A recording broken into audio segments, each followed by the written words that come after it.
How are you? I miss you guys. It's me, Miss Bethany. Okay, so it's the first time me doing this.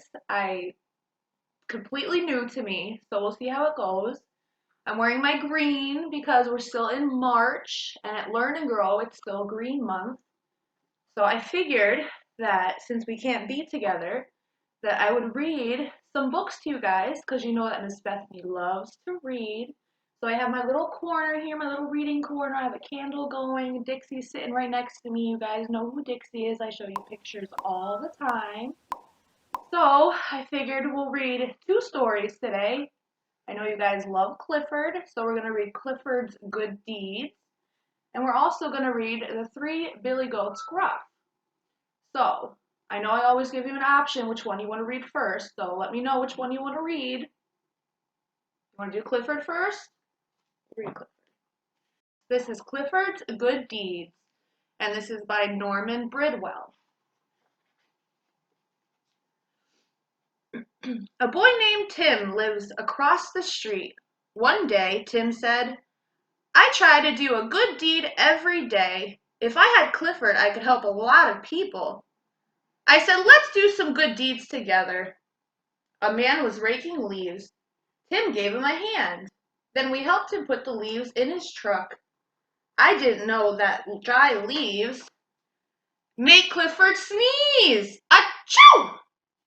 The man said he didn't need any more help. We went down the street. We saw a lady painting her fence. We helped her paint. When we finished, she thanked us.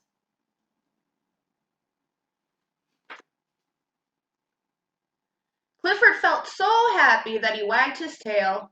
That was a mistake. White paint splattered all over her house. We said we would paint the rest of her house too. The lady said, never mind. Then we saw an old lady trying to get her kitten down from a tree. Tim said, Clifford, go get that kitty. Clifford bent the limb down so the lady could reach her kitten.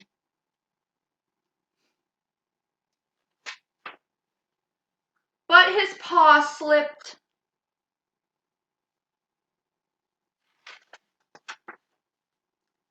Clifford moves pretty fast for a big dog. The lady was glad to get her kitten back. It didn't take us long to find our next good deed to do. Somebody had let the air out of the tires of a car. The man asked if we could help him. Tim took a rubber tube out of the car and stuck it on the tire valve. Then he told Clifford to blow air through the tube. Clifford blew, but he blew a little too hard.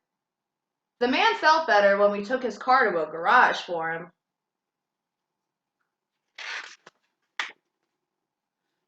We saw a small paper boy. He was so small that he couldn't throw the newspapers to the doorsteps. Clifford gave him a hand. I mean a paw. Clifford was a little too strong. Nothing seemed to go right for us. All our good deeds were turning out wrong. Then we saw a terrible thing. A man was hurt and lying in the street. Nobody was helping him. Tim said, you should never move an injured person. Clifford didn't hear him. He picked the man up. We started off to find a doctor. Oh dear.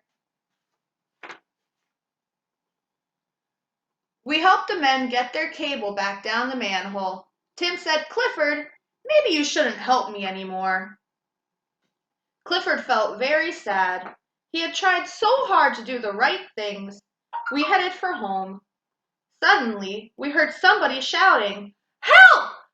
Fire! The house on the corner was on fire. Tim ran to the alarm box to call the fire department. Clifford ran to the burning house. There were two little kids upstairs. With Clifford's help, we got them out safely.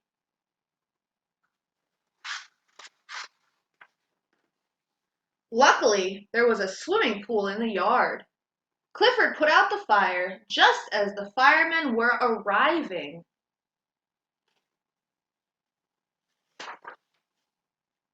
The firemen finished the job and thanked us for our help.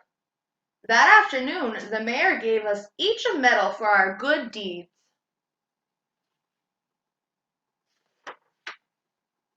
Of course, Clifford got the biggest medal of all.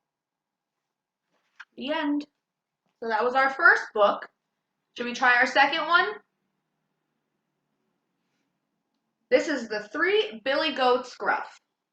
Now this is a little tongue twister for Miss Bethany, so we'll see how she does. Once upon a time, there were three brother Billy Goats whose last name was Gruff. They lived in a beautiful place where the sky was always blue and a river flowed across the green, grassy meadows. One day, Big Billy Goat Gruff had an idea. Wouldn't it be nice to cross the river, he asked, and try the grass over there?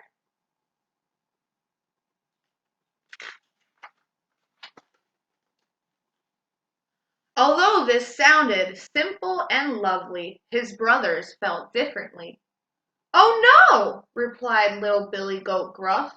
"It would be too dangerous.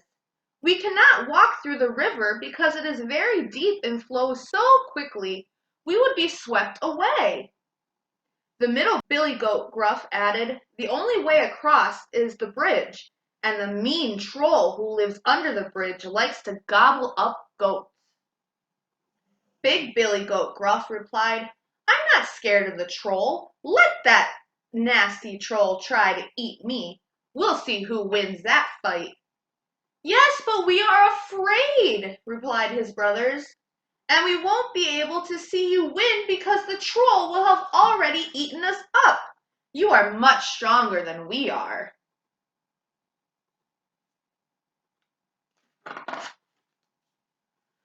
"Well, this certainly is a challenge," said Big Billy Goat Gruff. "If we all want to make it across the bridge safe and sound, we will need a good plan. Let's put our Billy Goat heads together and figure this out." So the Billy Goats Gruff huddled together and came up with a clever scheme to get across the bridge safely. When they were ready to try their plan, the three goats trotted across the meadow and approached the bridge, making sure to keep it out of the troll's sight.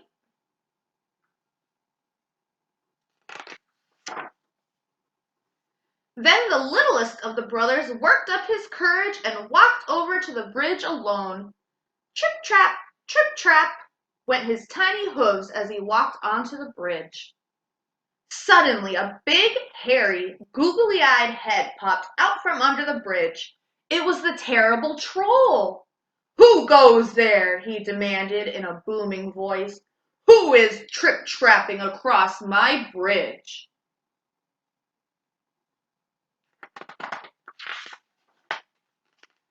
And in a very small voice, little Billy Goat Gruff answered, "It is just me, the tiniest of the Billy Goats Gruff.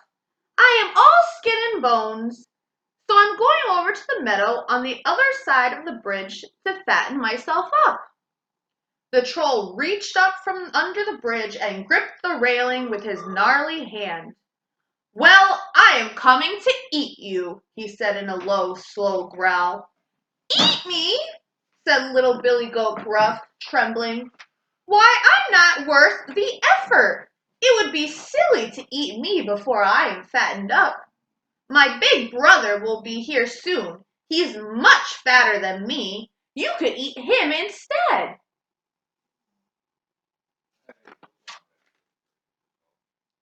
The troll considered this and decided it made good sense. "Get off my bridge, then. Skedaddle," he shouted. "Don't come back until you are big and fat."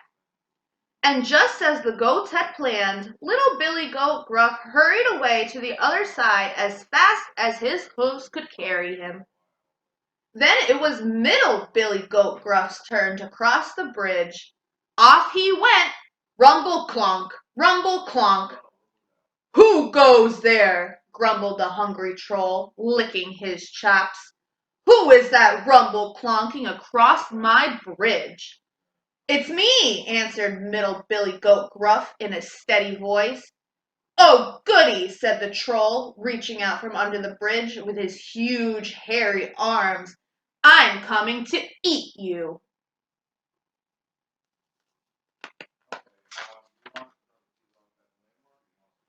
Middle Billy Goat Gruff stayed calm. "Eat me? Why would you want to do that? I am all skin and bones after a long winter with no grass to eat. In fact, my bones would get stuck in your throat. You should let me go to the meadow where I'll get fat." And just as the Billy Goats Gruff had planned, Middle Billy Goat said, "You should wait for my bigger brother. He is the biggest goat and will certainly satisfy your belly." And like before, the troll considered this and once again decided that it made good sense. So he shouted, "Get off my bridge then, skedaddle! Don't come back until you are big and fat." And he disappeared into the darkness under the bridge.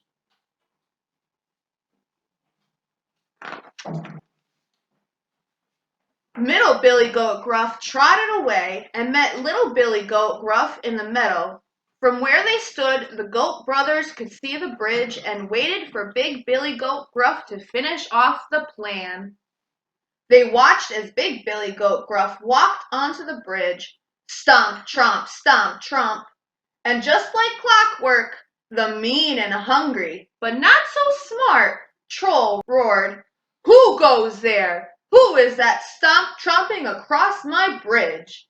And he leaped onto the bridge in a single bound.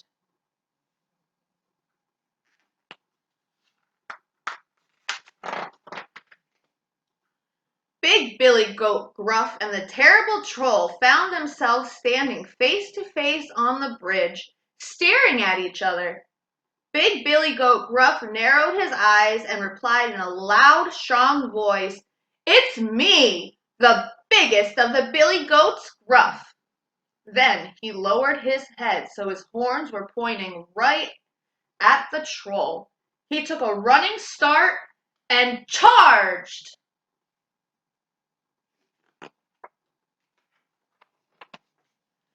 Kablam!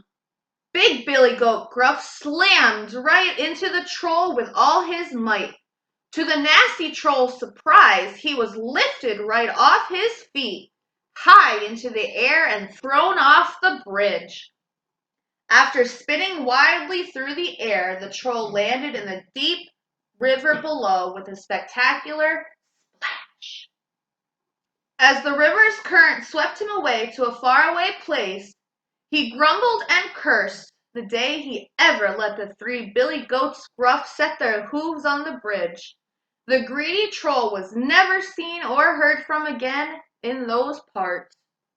Little Billy Goat Gruff and Middle Billy Goat Gruff cheered their big brother on from the new meadow as he triumphantly crossed the bridge to join them. Because of their determination, cooperation, and clever plan, the three Billy Goats Gruff had managed not only to get past the mean troll, but also rid themselves of him forever. The goats spent all summer long happily eating delicious green grass and dandelions in the meadows on both sides of the bridge. They could go back and forth as they pleased and grew to be quite plump. Trimp, trap, trumble, plonk, stomp, tromp. Hooray for the three Billy Goats Gruff. Chomp, chomp, chomp. The end. So those are two books that we had today. I'll be back tomorrow with some more books. I want you guys to listen to mommies and daddies. Make sure you say I love you every day. And remember, you are important, you are kind, and you are very, very loved. Love you guys.